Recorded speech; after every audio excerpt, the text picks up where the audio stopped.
ಪ್ರತಿಯೊಬ್ಬರಿಗೂ 55 ಲೀಟರ್ನಂತೆ ನೀರನ್ನು ನೀಡಲಾಗ್ತಿದೆ. ಅದರಂತೆ ಕೊಣನೂರು ಗ್ರಾಮ ಪಂಚಾಯಿತಿ ವ್ಯಾಪ್ತಿಯ ಕೊಣನೂರು ಗ್ರಾಮದಲ್ಲಿ ಒಟ್ಟು 2750 ಮನೆಗಳಿದ್ದು ಸುಮಾರು 4.75 ಕೋಟಿ ವೆಚ್ಚದಲ್ಲಿ 1 ಲಕ್ಷ ಲೀಟರ್ನ 2 ಓವರ್ ಹೆಡ್ ಟ್ಯಾಂಕ್ ನಿರ್ಮಾಣ ಮಾಡೋದಾಗಿ 2750 ಮನೆಗಳಿಗೂ ನಲ್ಲಿ ಸಂಪರ್ಕ ನೀಡಲಾಗಿದೆ. ಗಂಟೆ ನೀರು ಒದಗ್ತಾ ಇತ್ತು, ಈಗ 1 ಗಂಟೆ ನೀರು ಬರ್ತಾ ಇದೆ. ಎಲ್ಲರೂ ಸುಭಿಕ್ಷೆಯಾಗಿ ನೀರನ್ನು ಇಟ್ಕೊಂಡಿದ್ದಾರೆ.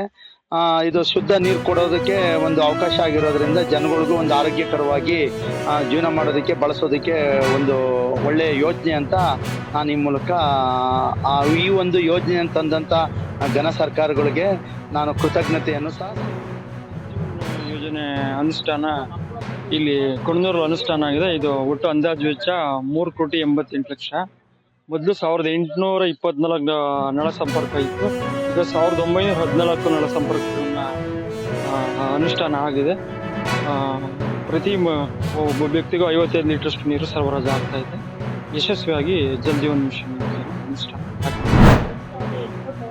ಕಾಮಗಾರಿಗಳನ್ನು ಅನುಮೋದನೆ ಪಡೆದುಕೊಂಡಿರುತ್ತೇವೆ. 2837 ಕಾಮಗಾರಿಗಳಲ್ಲಿ ಈಗಾಗಲೇ 1097 ಕಾಮಗಾರಿಗಳನ್ನು ಪೂರ್ಣಗೊಳಿಸಿದ್ದೇವೆ. ಬೋರ್ವೆಲ್ ಪ್ರಾವಿಷನ್ ಮಾಡ್ಕೊಂಡಿದ್ದೀವಿ. ಆಲ್ರೆಡಿ ಬೋರ್ವೆಲ್ನು ಕೂಡ ನಾವು ಡ್ರಿಲ್ ಮಾಡಿಸಿ ನೀರು ಬಂದಿದೆ, ಹಂಗಾಗಿ ಏನು ಪ್ರಾಬ್ಲಮ್ ಇಲ್ಲ. ಮತ್ತು 4 ತಾಲೂಕು MUS ಕೂಡ ನಮ್ಮ ಇಲಾಖೆಯಲ್ಲಿ ಪ್ರೋಗ್ರೆಸ್ಸಲ್ಲಿರೋದ್ರಿಂದ ಇನ್ನು 2 ಇಯರ್ಸಲ್ಲಿ ಅದು ಕೂಡ MUS ಇದು ಸಂಬಂಧಪಟ್ಟಾಗ ನೀರಿಗೆ ಯಾವುದೇ ರೀತಿ ಪ್ರಾಬ್ಲಮ್ ಆಗದೇ ಇರೋ ಥರ ನಾವು